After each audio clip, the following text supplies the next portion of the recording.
Alors, lorsque nous regardons ce texte de 1 Thessaloniciens, chapitre 4, à partir du verset 13, on dit au son de la trompette, à la voix d'un archange.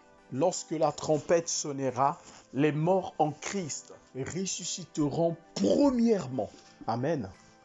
Les morts en Christ. Quand on parle des morts en Christ, la Bible nous fait savoir ceux qui étaient dans leur vie, dans leur vivant, chrétiens, enfants de Dieu, ceux qui ont cru au Seigneur par le moyen de la foi, ceux qui marchaient selon la volonté de Dieu, ceux qui ont consacré leur vie en l'Éternel, ceux qui ont décidé de vivre selon le Seigneur, ceux qui ont choisi Jésus-Christ comme étant leur modèle, ceux qui ont dit, ce n'est plus moi qui vis, mais c'est Christ qui vit en moi. Amen. Ce sont ces personnes qu'on peut appeler les morts en Christ. Donc, ceux qui sont morts avec le Seigneur, ceux qui ont décidé jusqu'à la fin de leur vie être entre les mains du Seigneur. Et ces personnes, quand ils sont décédés, nous dit la Bible, ils sont au sein d'Abraham. Amen. Ils sont dans un endroit où lorsque Christ reviendra, et quand Christ reviendra le jour de l'enlèvement, ces personnes ressusciteront et eux et les vivants. Mais la Bible dit qu'au son de la trompette, lorsque la trompette sonnera, à la voix d'un archange, les morts en Christ ressusciteront premièrement et nous les vivants. Donc en ce jour-là, il y aura aussi des vivants. Amen. Donc ceux qui sont morts en Christ et les vivants, tous nous allons ressusciter. Donc les morts ressusciteront et nous les vivants. La Bible précise dans le chapitre 15 de Corinthiens, nous serons tous enlevés. Premièrement, avant l'enlèvement, nous serons changés avec des corps glorieux et immortels. Amen. Les corps que nous possédons seront transformés. Les corps que nous avons seront transformés parce que ce corps que tu possèdes, ce corps que tu transportes, c'est un corps qui est rempli d'envie, c'est un corps qui est rempli de péché, c'est un corps qui te conduit dans le mal, c'est un corps corrompu. Amen. C'est un corps qui est rempli de mauvaises choses. Ce corps te pousse à penser des conneries. Ce corps te pousse, te donne des envies et qui ne même pas selon la volonté de Dieu. Ce corps te pousse, te demande beaucoup de choses afin que tu te retrouves en enfer. Ce corps te fait penser des mauvaises choses. Ce corps regarde seulement une image. Ton corps réagit. Amen. Ton corps est un corps, comme nous dit Paul. Ce corps, dans ce corps, il y a le péché. Amen. Ce que je fais, c'est parce que je veux faire. Ce que je ne veux pas faire, c'est ce que je fais. Amen. Ton corps te conduit dans beaucoup de choses. Or, la Bible dit, en ce jour-là, lorsque la trompette va sonner, ton corps sera changé, sera transformé. Par quel type de corps? Des corps glorieux et immortels. Là, ton corps, il est mortel. Amen. Ton corps, nous serons revêtis. Donc, ce corps que nous aurons va revêtir l'immortalité. Amen. Et là, ton corps est mortel. Et en ce jour-là, ton corps va revêtir l'immortalité. Donc, ça veut dire que la vie va impacter ton corps. Et tout sera changé avec des corps glorieux et immortels. Et lorsque la trompette va sonner, ce corps que nous possédons sera changé et nous serons tous enlevés à la rencontre du Seigneur dans les airs. Amen. Oh, que ce beau voyage! Je ne sais pas si vous avez déjà vu un songe où il y a l'enlèvement. Oh, je ne sais pas combien de songes que j'ai reçus Regardons comment est-ce que se fera cet événement. Je ne sais pas. Personne ne l'a vu. Personne ne connaît ni jour ni l'heure. Mais ce que le Seigneur a essayé de me montrer dans certains sens, je vous dis la vérité. C'est un moment formidable si tu participes. Mais c'est un moment regrettable si tu vas rester. Et si tu restes, tu pleures. Et tu vas pleurer, tu vas chercher à déchirer ton corps. Il n'y aura pas de changement. Tu verras, les autres sont en train de partir. Sont en train de partir à la rencontre du Seigneur dans les airs. Yahushua, il sera dans les airs. Il est là en train d'attendre ceux qui ont maintenu leur vie, ceux qui ont oublié le péché, ceux qui ont décidé de sanctifier leur corps. La Bible dit ceux qui se sanctifient continuent à se sanctifier. Ceux qui pêchent continuent à pécher. Car un jour, le Seigneur viendra. Parce que la Bible dit, toi jeune, sache, fais tout ce qui te semble beau à faire. Mais sache-le que tu seras appelé en jugement. Amen. Je ne sais pas pourquoi il faudrait que nous puissions parler comme ça ce soir. C'est parce que le Seigneur est en train de voir toutes ces différentes choses que nous avons besoin, que nous traversons. Mais je ne sais pas quel jour j'étais en voiture. Et j'ai entendu, les gens ont souvent l'habitude de dire sur YouTube que abonnez-vous afin que vous puissiez recevoir, pour que vous ne puissiez pas manquer nos vidéos. Oui, c'est vrai, on ne veut pas manquer les vidéos, on ne veut pas manquer les publications. Tout de suite dans la voiture, une pensée me traverse, me dit, qui est en train de penser qu'on ne puisse pas manquer la pensée de Dieu dans cette génération? Qui est en train de chercher d'avoir la vision de Dieu pour les chrétiens de cette génération?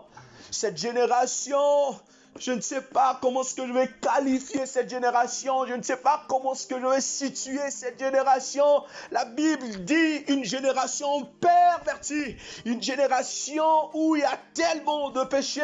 Une génération qui vit la 7e église, l'église de Laodicée, l'église du temps de la fin, où le péché a cru, où on ne sent plus, Seigneur, le péché, où le mal est appelé bien, où les gens peuvent faire ce qu'ils veulent. La crainte de Dieu n'y est plus. On vient à l'église, on prie et on repart. On est les mêmes personnes, on ne change pas. Voilà la génération dans laquelle nous vivons. Mais celui qui est éclairé va se rendre compte que le Seigneur dit, voici l'image du chrétien de temps de la fin. Comment est-ce qu'il va vivre? C'est un chrétien qui va aimer le plaisir plus que Dieu. C'est un chrétien qui sera orgueilleux. C'est un chrétien qui va vivre autant. Ce sont des gens qui vont vivre autant dans la masturbation, qui vont vivre dans le péché. Et là, nous vivons de scandales dans un milieu chrétien. Et j'ai peur de toutes ces choses. Et je me dis, quelle est la pensée de Dieu sur nous? Quelle est la pensée de Dieu? Quelle est la vision de Dieu sur nous? Qu'est-ce que Dieu est en train de voir en nous? Et quand on est seul, qu'est-ce que le Seigneur est en train de regarder? Ce soir, il veut encourager tout un chacun de nous. Moi, en premier, de se rendre compte qu'est-ce que lui il est en train de penser de toi, parce qu'il a un voyage qu'il a prévu pour nous. Un meilleur voyage. Un voyage tant attendu par tous les croyants. Je pense que quand un croyant adore, si ce croyant adore en esprit et en vérité, dans la profondeur de son cœur, ce croyant ou cette croyante est en train de rêver ce voyage. Le rencontrer dans les cieux, dans les noces, passer ce moment avec des corps glorieux et immortels.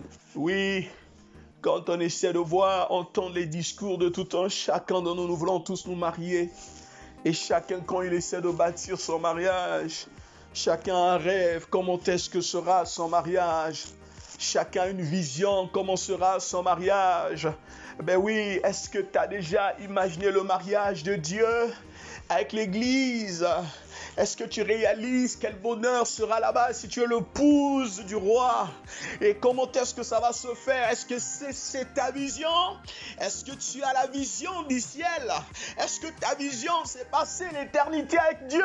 Ou ta vision que Dieu résout seulement ton problème? Oui, nous avons tous des problèmes. J'ai un problème à tous les niveaux. Le mariage, problème financier, problème de travail, problème à tous les niveaux. Dans la famille, les choses ne marchent pas. Mais est-ce que aussi nous avons le temps de penser à ce moment si merveilleux? Je vais nous dire quelque chose. Ce que je suis en train de vous dire ce soir, c'est la raison pour laquelle tu as donné ta vie au Seigneur. Si vraiment, quand tu as donné ta vie au Seigneur, tu es rentré dans les eaux de baptême et tu n'as pas cette vision que je suis en train de vous donner ce soir, tu ne l'as pas dans ton cœur, tu ne l'as pas quelque part dans ta chambre à l'intérieur de toi, ta vie chrétienne a un grand point d'interrogation. Parce que tous nous allons finir là-bas. Que tu le veuilles ou pas. Un jour, j'ai enseigné des jeunes au pays, mais un thème qui a bouleversé mon cœur, c'est dans le livre de Luc, là où on parle de l'enfant prodigue, mais le thème qui a été donné, c'est Dieu t'attend toujours. Amen. Que nous voulons ou pas, ce qu'on est en train de partager ce soir, nous allons le vivre.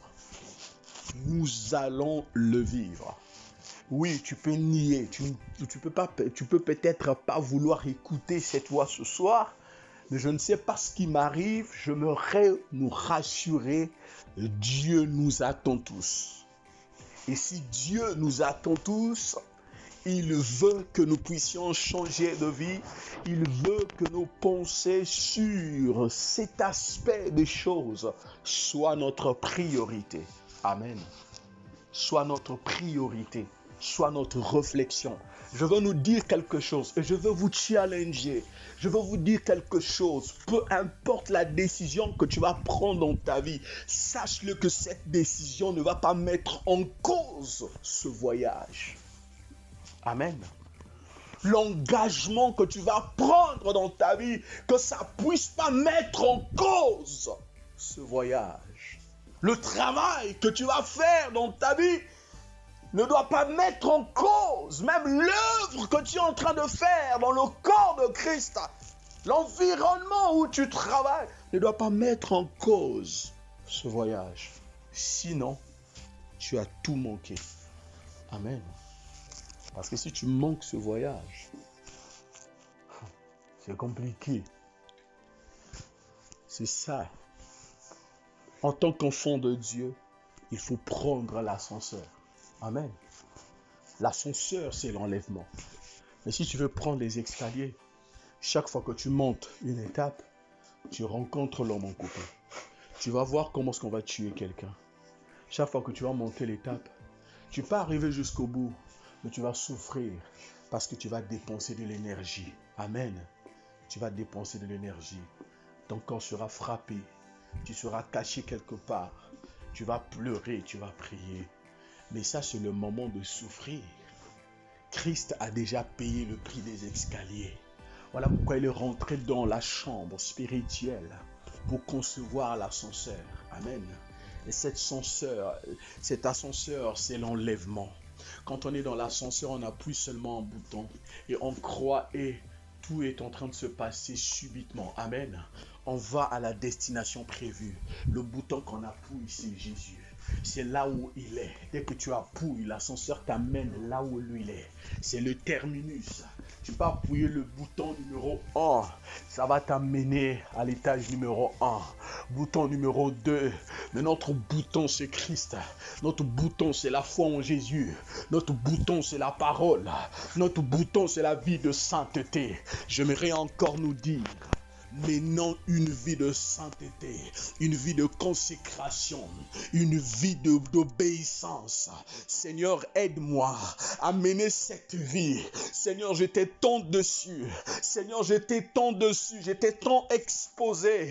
Seigneur, bien que je suis en train de parler, j'aimerais te demander pardon, Seigneur, de toutes les mauvaises choses que j'ai faites, où ton cœur a été offensé par mes actes, où les païens, Seigneur, certaines sœurs et frères qui m'ont vu commettre des bêtises ont mis en cause ma foi, Seigneur. Bien que tout cela s'est passé dans le secret, mais Dieu, tu m'as vu. Dieu, tu m'as vu.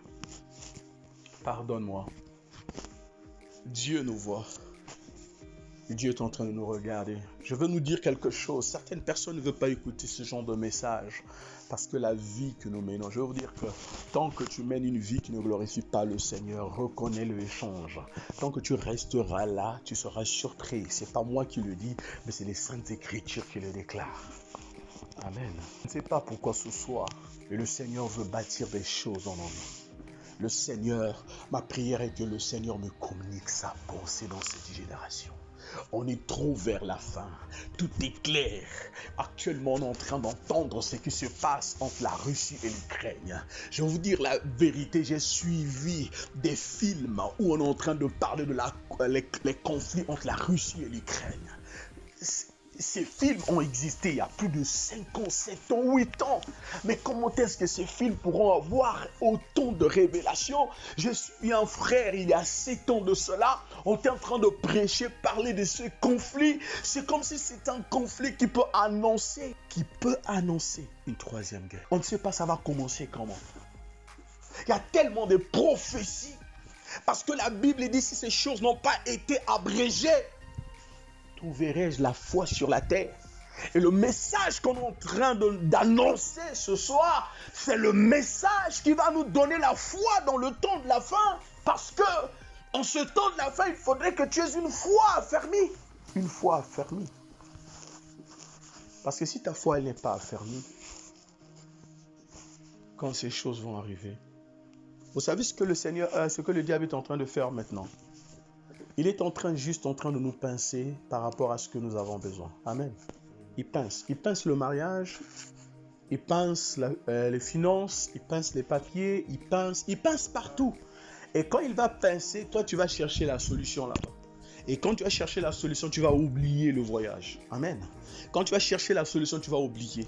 Mais le Seigneur est en train de nous dire, regardez, que le plus que vous allez tourner vos regards sur ça, vous êtes en train de chercher le reste au lieu de chercher le royaume.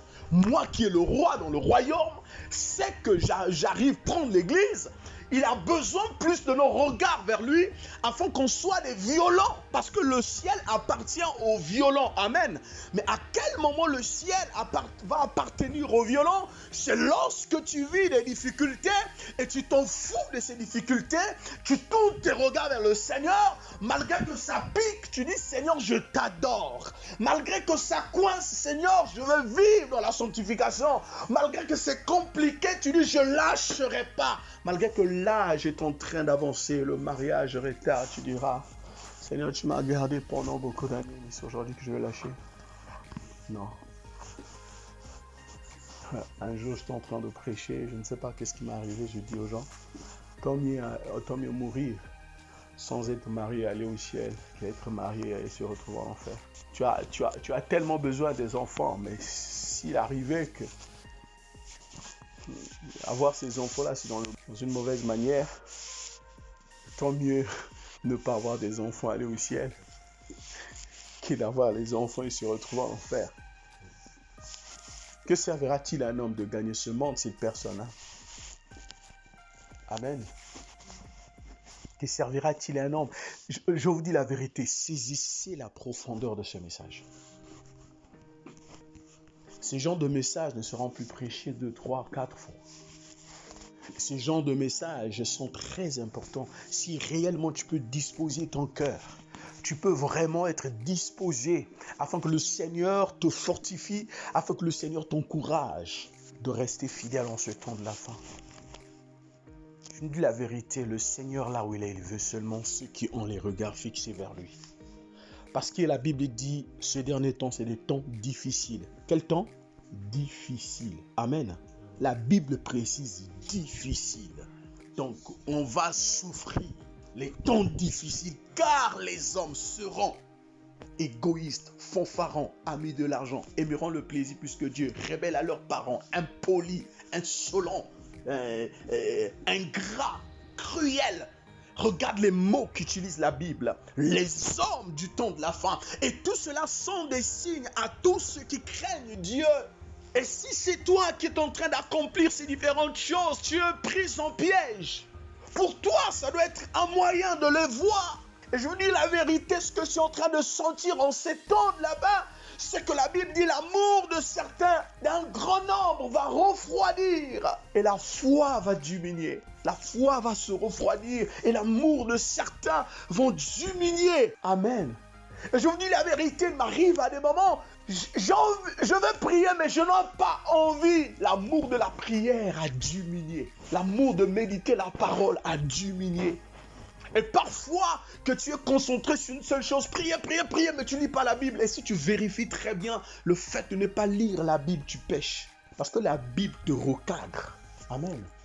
Dans la prière, si l'Esprit ne te parle pas tout de suite, tu ne vas pas te recadrer. Amen. Donc il faut prier et lire la Bible. Lire la Bible et prier. Les deux vont ensemble. Voilà pourquoi la Bible dit veiller et prier. Qu'est-ce qui te pousse à veiller? En lisant la Bible, tu as la connaissance pour savoir les dangers. Amen. Mais la prière te donne la force. Veillez et priez afin que vous ayez la force. C'est l'exercice que le Seigneur nous a donné en ce temps de la fin. Pour tout chrétien, tout enfant de Dieu qui peut avoir la force pour se maintenir dans la vie chrétienne, dans la marche et pour aller loin avec le Seigneur en ce temps de la fin, tu as droit à prier et à se confier à la parole de Dieu. Seigneur, pardonne-moi pour cette faiblesse qui veut m'impacter en ces derniers temps, Seigneur, dans la prière et la méditation de la parole de Dieu. Je suis clair avec toi, Seigneur, et c'est une vérité que je suis en train de te dire, Seigneur. Je me bats dans cette histoire, aide-moi. Je suis le premier qui est en train de parler. Oh Seigneur, aide aussi mes sœurs et mes frères qui se retrouvent dans cette même situation. Certains sont attachés, l'ennemi ne veut même pas qu'ils se réveillent. Oh Dieu, allume encore ce feu en nous. Allume encore ce feu en nous en ce temps de la fin. Quand la trompette sonnera, les morts en Christ ressusciteront tous ensemble. Et les vivants, au son de la trompette, nos corps seront changés avec des corps glorieux et immortels. Et nous allons tous partir à la rencontre de Yahushua dans les airs. À la rencontre du Seigneur dans les airs. Oh mon frère, que servira-t-il à un homme de gagner ce monde? Après tu perds ton âme, tu manques ce voyage. Que te servira-t-il à gagner tout? Que te servira-t-il à blesser? Que te servira-t-il à scandaliser? Regarde déjà les dégâts que tu as fait dans le passé. Tu continues à le faire aujourd'hui. Tu continues à faire mal aujourd'hui. Oublie-les parce que le Seigneur veut te voir éternellement avec lui. Les mêmes erreurs que nous avons commises dans le passé. Rien ne nous rassure que si nous ne nous changeons pas, que ces choses ne vont pas nous rattraper. Aucune chose ne nous rassure. Une seule chose qui nous rassure, que ces choses ne vont plus jamais nous rattraper lorsque notre changement est vraiment concret. Amen. Que ce soit un changement clair. Parce que la Bible dit, si quelqu'un est en Christ, il est une nouvelle créature. Les choses anciennes sont passées. Voici, toutes choses sont devenues nouvelles. Donc si ta vie a changé, ton caractère a pris de l'impact de la parole de Dieu, sache-le que le passé ne va plus jamais te rattraper. Mais sache-le, chaque fois que tu t'approches du Seigneur, tu veux mettre ta vie en ordre. Ton passé te rattrape pour voir réellement est-ce que tu as changé. Parce que ton corps en a toujours besoin. Amen. Que le Seigneur nous fortifie. Seigneur, garde-nous, Papa, ce soir. Seigneur, nous voulons que tu puisses encore encourager, à travers de ce parole, ce message que nous venons d'entendre, ce message que Père de gloire qui pourra changer nos vies, qui pourra encore nous donner une autre manière de voir les choses, qui pourra peut-être nous donner encore la possibilité de s'attacher à toi. Seigneur, viens et fais ce que tu désires, ce que tu veux dans nos vies. Souviens-toi des jeunes, souviens-toi de toutes les personnes, ô Dieu Tout-Puissant. Nous avons besoin de toi, nous avons besoin de ta grâce. Nous avons besoin de ta puissance. Reçois l'honneur, la puissance et la gloire. Reçois l'acclamation, Père de gloire. Nous voulons être enlevés. Nous voulons vivre les merveilles de ta gloire. Nous voulons nous attacher à toi. Nous voulons rejeter toute force de l'ennemi. Nous voulons, Seigneur, Yahweh, notre Dieu, revenir auprès de toi. Nous voulons, Seigneur, notre Dieu, demeurer dans ta présence. Nous voulons, Seigneur, notre Dieu, rester à toi. Car toi seul est le Dieu merveilleux. Car toi seul est le Dieu fidèle. Car toi seul est Yehoshua, le Saint d'Israël, le puissant guerrier et le fort dans le combat. Seigneur Dieu Tout-Puissant, nous t'adorons, nous te bénissons. Sois loué, Père. Merci pour ton amour. Souviens-toi de tout un chacun de nous. Seigneur, nos cœurs peut-être ont été touchés, ont été blessés, ont été abattus face à certaines réalités, face à certaines activités. Seigneur, notre Dieu, qui ne glorifie pas ton nom. Face à certains, Seigneur, notre Dieu, engagements qui n'a rien à voir. Parfois, on a suivi la chair, on suit nos pensées, on se met loin de la volonté de Dieu, on décide nous-mêmes. Et aujourd'hui, Seigneur, nous le regrettons. Aujourd'hui, Seigneur, nous regrettons certaines rencontres. Aujourd'hui, Seigneur, nous regrettons certaines erreurs. Aujourd'hui, Seigneur, nous les regrettons sincèrement. Et Seigneur, nous avons besoin que tu nous aides afin que nous ne puissions plus jamais nous retrouver dans les mêmes histoires, dans les mêmes situations. Seigneur, notre Dieu, regarde, nos âmes sont dans un sommeil. Oh Dieu, réveille-nous de ce sommeil afin que nous puissions être éclairés par ta parole, afin que nous puissions grandir, surtout passer l'éternité avec toi, Yehoshua, surtout passer la vie avec toi, Yehoshua. Oh Dieu Tout-Puissant, nous sommes en train de renverser toute attaque de l'ennemi, toutes les menaces de l'ennemi en ce temps de la fin pour refroidir, éternel notre Dieu, nos cœurs, notre foi, notre vie chrétienne, notre attachement à toi. Oh Seigneur, parfois le travail essaie de nous rendre esclaves, mais Seigneur, nous le refusons et nous avons besoin de ton règne. Seigneur, oui, nous avons péché en secret. Seigneur, les gens nous ont pas vus, mais toi, tu nous as vus, Seigneur. Mais nous sommes revenus auprès de toi, afin que tu nous corriges, afin que tu nous mettes sur le chemin de la vérité, le chemin de la crainte, le chemin qui nous conduit dans le salut, qui nous conduit au salut, Seigneur. Car le dit David dans le livre de Psaume 139, Seigneur, tu me sondes et tu me connais. Tu pénètres de loin ma pensée. Tu sais quand je m'assis et quand je m'élève. Oh Seigneur, où irai-je loin de ton esprit? Où fuirai-je loin de ta face?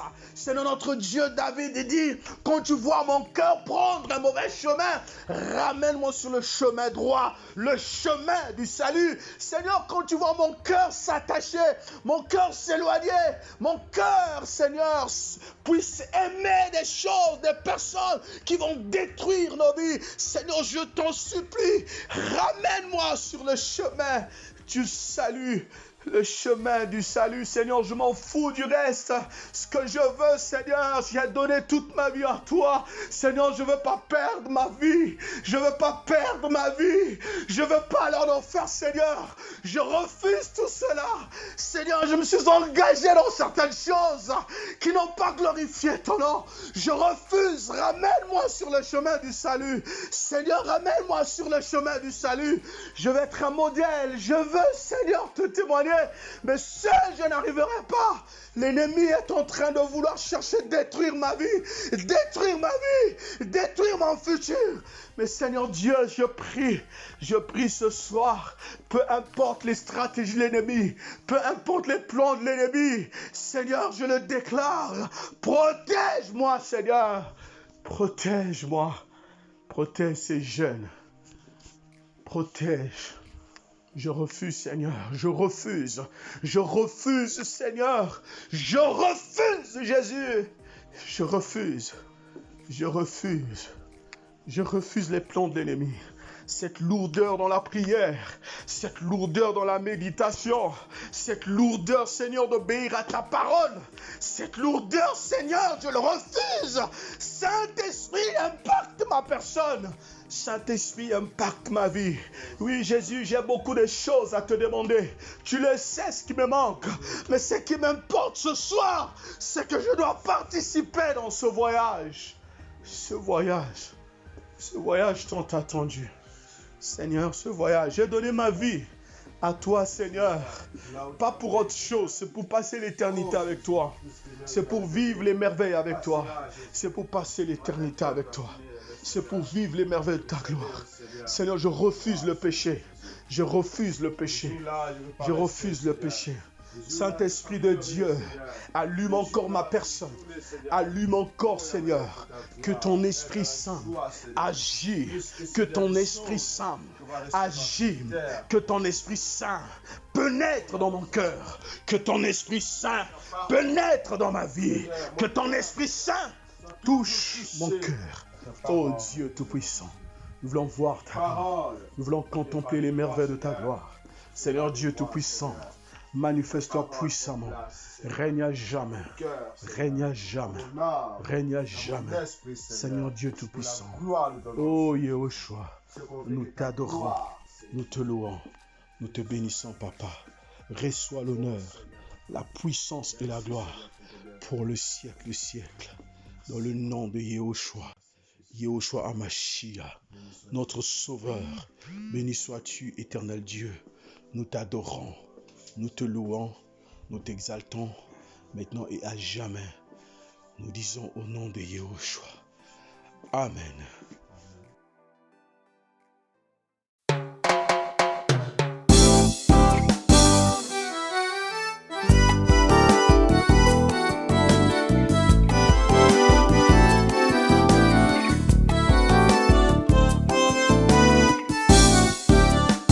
Pourquoi m'appelez-vous Seigneur, Seigneur, Seigneur, et ne faites-vous pas ce que je dis?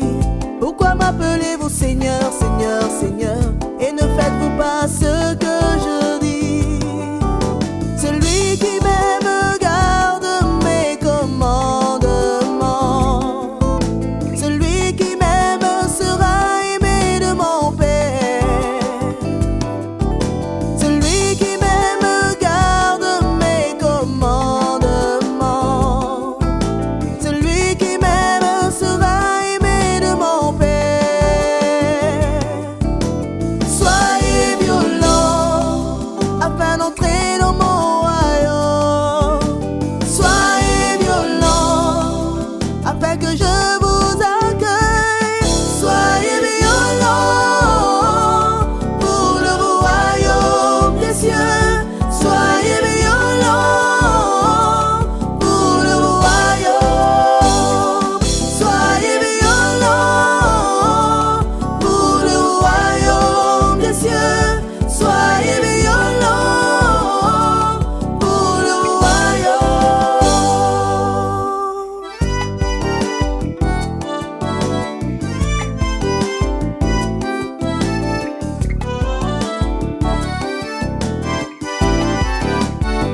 Ne soyez pas de ceux qui écoutent la parole sans la mettre en pratique.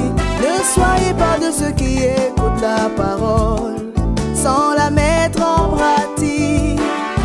Ce sont ceux qui la pratiquent qui seront justifiés. La parole que vous entendez vous jugera. Ce sont ceux qui la pratiquent qui seront justifiés. La parole